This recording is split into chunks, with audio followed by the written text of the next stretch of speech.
ऐसा माना जाता है कि मूल रामायण की रचना ऋषि वाल्मीकि द्वारा की गई थी, लेकिन कई अन्य संतों और वेदों पंडितों जैसे तुलसीदास, संत एकनाथ इत्यादि ने भी इसके अन्य संस्करणों की रचना की है। हालांकि प्रत्येक संस्करण में अलग अलग तरीके से कहानी का वर्णन किया गया है, लेकिन मूल रूपरेखा एक ही है। ऐसा माना जाता है कि रामायण की घटना 4वीं और 5वीं शताब्दी ईसा पूर्व की है। गायत्री मंत्र में 24 अक्षर होते हैं और वाल्मीकि रामायण में 24,000 श्लोक हैं। रामायण के हर 1000 श्लोक के बाद आने वाले पहले अक्षर से गायत्री मंत्र बनता है। यह मंत्र इस पवित्र महाकाव्य का सार है। गायत्री मंत्र को सर्वप्रथम ऋग्वेद में उल्लिखित किया गया है। श्री राम के माता पिता एवं भाइयों के बारे में तो प्रायः सभी जानते हैं, लेकिन बहुत कम लोगों को यह मालूम होगा कि राम की एक बहन भी थी जिसका नाम शांता था। वे आयु में चारों भाइयों से काफी बड़ी थी। उनकी माता कौशल्या थी। ऐसी मान्यता है कि एक बार अंग देश के राजा रोमपद और उनकी रानी वर्षिनी अयोध्या आए। उनको कोई संतान नहीं थी। बातचीत के दौरान राजा दशरथ को जब यह बात मालूम हुई तो उन्होंने कहा, मैं अपनी बेटी शांता आपको संतान के रूप में दूंगा। यह सुनकर रोमपद और वर्षिनी काफी खुश हुए। उन्होंने बहुत स्नेह से उसका पालन पोषण किया और माता पिता के सभी कर्तव्य निभाए। एक दिन राजा रोमपद अपनी पुत्री से बातें कर रहे थे। उसी समय द्वार पर एक ब्राह्मण आए और उन्होंने राजा से प्रार्थना की कि वर्षा के दिनों में वे खेती की जुताई में राज दरबार की ओर से मदद प्रदान करें। राजा को यह सुनाई नहीं दिया और वे पुत्री के साथ बातचीत करते रहे। द्वार पर आए नागरिक की याचना न सुनने से ब्राह्मण को दुख हुआ और वे राजा रोमपद का राज्य छोड़कर चले गए। वह ब्राह्मण इंद्र के भक्त थे। अपने भक्त की ऐसी अनदेखी पर इंद्रदेव राजा रोमपद पर क्रुद्ध हुए और उन्होंने उनके राज्य में पर्याप्त वर्षा नहीं की। इससे खेतों में खड़ी फसलें मुरझाने लगी। इस संकट की घड़ी में राजा रोमपद ऋष्यशृंग ऋषि के पास गए और उनसे उपाय पूछा। ऋषि ने बताया कि वे इंद्रदेव को प्रसन्न करने के लिए यज्ञ करें। ऋषि ने यज्ञ किया और खेत खलिहान पानी से भर गए। इसके बाद ऋष्यशृंग ऋषि का विवाह शांता से हो गया और वे सुखपूर्वक रहने लगे। बाद में ऋष्यशृंग ने ही दशरथ की पुत्र कामना के लिए पुत्र कामेष्टि यज्ञ करवाया था। जिस स्थान पर उन्होंने यह यज्ञ करवाया था वह अयोध्या से लगभग 39 किलोमीटर पूर्व में था और वहाँ आज भी उनका आश्रम है और उनकी तथा उनकी पत्नी की समाधियाँ हैं। राम को भगवान विष्णु का अवतार माना जाता है, लेकिन आपको पता है कि उनके अन्य भाई किसके अवतार थे? लक्ष्मण को शेषनाग का अवतार माना जाता है जो क्षीर सागर में भगवान विष्णु का आसन है, जबकि भरत और शत्रुघ्न को क्रमशः भगवान विष्णु द्वारा हाथों में धारण किए गए सुदर्शन चक्र और शंख शैल का अवतार माना जाता है। हम में से अधिकांश लोगों को यह बात पता है कि राम का सीता से विवाह एक स्वयंवर के माध्यम से हुआ था। उस स्वयंवर के लिए भगवान शिव के धनुष का इस्तेमाल किया गया था, जिस पर सभी राजकुमारों को प्रत्यंचा चढ़ाना था। लेकिन बहुत कम लोगों को पता होगा कि भगवान शिव के उस धनुष का नाम पिनाक था। ऐसा माना जाता है कि वनवास के 14 वर्षों के दौरान अपने भाई और भाभी की रक्षा करने के उद्देश्य से लक्ष्मण कभी सोते नहीं थे। इसके कारण उन्हें गुदाकेश के नाम से भी जाना जाता है। वनवास की पहली रात को जब राम और सीता सो रहे थे तो निंद्रा देवी लक्ष्मण के सामने प्रकट हुई। उस समय लक्ष्मण ने निंद्रा देवी से अनुरोध किया कि उन्हें ऐसा वरदान दे कि वनवास के 14 वर्षों के दौरान उन्हें वो अपने प्रिय भाई और भाभी की रक्षा कर सके।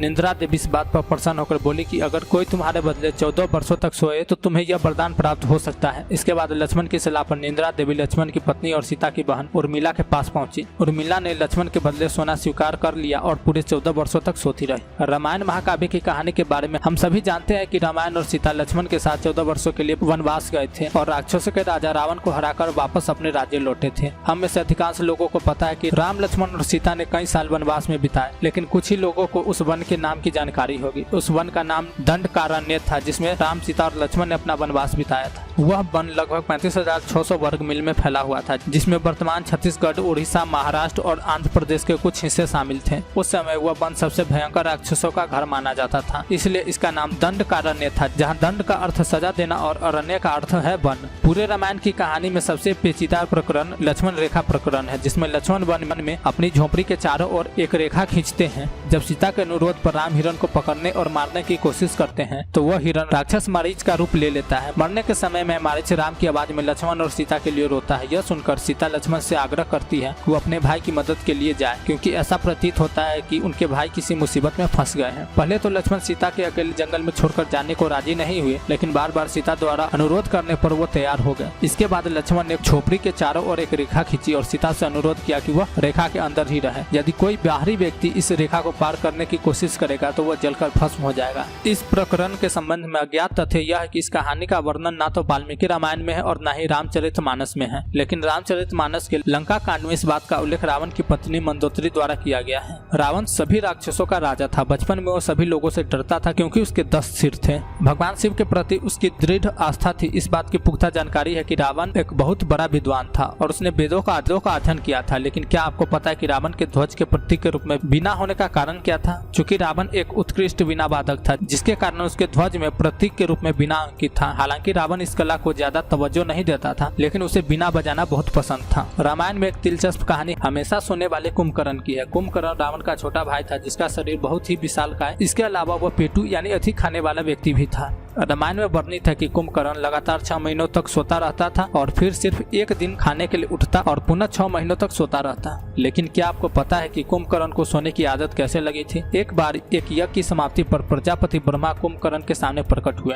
और उन्होंने कुंभकर्ण से वरदान मांगने को कहा। इंद्र को इस बात से डर लगा कि कहीं कुंभकर्ण वरदान में इंद्रासन न मांग ले, अतः उन्होंने देवी सरस्वती से अनुरोध किया कि वह कुंभकर्ण की जिह्वा पर जाकर बैठ जाएं, जिससे वह इंद्रासन के बदले निंद्रासन मांग ले। इस प्रकार इंद्र की ईर्ष्या की वजह से कुंभकर्ण को सोने का वरदान प्राप्त हुआ था। रामायण की कहानी के अंतिम चरण में वर्णित है कि राम की मदद से लंका पर विजय प्राप्त करने के लिए एक पुल का निर्माण किया था। ऐसा माना जाता है कि यह कहानी लगभग 175,000 साल पहले की है। हाल ही में नासा ने पाक जल डमरू मध्य में श्रीलंका और भारत को जोड़ने वाले एक मानव निर्मित प्राचीन पुल की खोज की और शोधकर्ताओं के अनुसार और पुरातत्वविदों के अनुसार इस पुल के निर्माण की अवधि रामायण महाकाव्य में वर्णित पुल के निर्माण काल से मिलती है। नासा के सैटेलाइट द्वारा खोजे गए इस पुल को आदम का पुल कहा जाता है और इसकी लंबाई लगभग 30 किलोमीटर है। रामायण की पूरी कहानी पढ़ने के बाद हमें पता चलता है कि रावण एक क्रूर और सबसे विकराल राक्षस था, जिससे सभी लोग घृणा करते थे। जब रावण के भाइयों ने सीता के अपहरण की वजह से राम के हमले के बारे में सुना तो वे अपने भाई को आत्मसमर्पण करने की सलाह दी थी। यह सुनकर रावण ने आत्मसमर्पण करने से इनकार कर दिया और राम के हाथों मरकर मोक्ष पाने की इच्छा प्रकट की। उसने कहा कि अगर राम और लक्ष्मण दो सामान्य इंसान है तो सीता मेरे पास ही रहेगी, क्योंकि मैं आसानी से उन दोनों को परास्त कर दूंगा, और यदि वे देवता है तो मैं उन दोनों के हाथों मरकर मोक्ष प्राप्त करूं। रामायण में वर्णित है कि श्री राम ने न चाहते हुए भी जान से प्यारे अपने छोटे भाई लक्ष्मण को मृत्यु दंड दिया था। आखिर क्यों भगवान राम ने लक्ष्मण को मृत्यु दंड दिया था? यह घटना उस वक्त की है जब श्री राम लंका विजय के बाद अयोध्या लौटे थे और अयोध्या के राजा बन गए थे। एक दिन यम देवता कोई महत्वपूर्ण चर्चा करने के लिए श्री राम के पास आते हैं। चर्चा आरंभ करने से पूर्व उन्होंने भगवान राम से कहा कि आप मुझे वचन दे कि जब तक मेरे और आपके बीच वार्तालाप होगी हमारे बीच कोई नहीं आएगा, और जो आएगा आप उसे मृत्यु दंड देंगे। इसके बाद राम लक्ष्मण को यह बात कहते हुए द्वारपाल नियुक्त कर देते हैं कि जब तक उनकी और यम की बात हो रही है वो किसी को भी अंदर न आने दे, अन्यथा उसे मृत्यु दंड दिया जाएगा। लक्ष्मण भाई की आज्ञा मानकर द्वारपाल बनकर खड़े हो जाते हैं। लक्ष्मण को द्वारपाल बने कुछ ही समय बीतने के बाद वहाँ पर ऋषि दुर्वासा का आगमन होता है। जब दुर्वासा ने लक्ष्मण से अपने आगमन के बारे में राम को जानकारी देने के लिए कहा तो लक्ष्मण ने विनम्रता के साथ मना कर दिया। इस पर दुर्वासा क्रोधित हो गए तथा उन्होंने संपूर्ण अयोध्या को श्राप देने की बात कही। लक्ष्मण ने शीघ्र ही यह निश्चय कर लिया कि उनको स्वयं का बलिदान देना होगा ताकि वो नगरवासियों को ऋषि के श्राप से बचा सके, और उन्होंने भीतर जाकर ऋषि दुर्वासा के आगमन की सूचना दी। अब श्री राम दुविधा में पड़ गए, क्योंकि उन्हें अपने वचन के अनुसार लक्ष्मण को मृत्यु दंड देना था। इस दुविधा की स्थिति में श्री राम ने अपने गुरु वशिष्ठ का स्मरण किया और कोई रास्ता दिखाने को कहा। गुरुदेव ने कहा कि अपने किसी प्रिय वस्तु का त्याग उसकी मृत्यु के समान ही है, अतः तुम अपने वचन का पालन करने के लिए लक्ष्मण का त्याग कर दो। लेकिन जैसे ही लक्ष्मण ने यह सुना तो उन्होंने राम से कहा, आप भूलकर भी मेरा त्याग नहीं करना। आपसे दूर रहने से तो अच्छा यह है कि मैं आपके वचन का पालन करते हुए मृत्यु को गले लगा लूं। ऐसा कहकर लक्ष्मण ने जल समाधि ले ली। ऐसा माना जाता है कि जब सीता ने पृथ्वी के अंदर समाहित होकर अपने शरीर का परित्याग कर दिया तो उसके बाद राम ने सरयू नदी में जल समाधि लेकर पृथ्वी लोक का परित्याग किया था।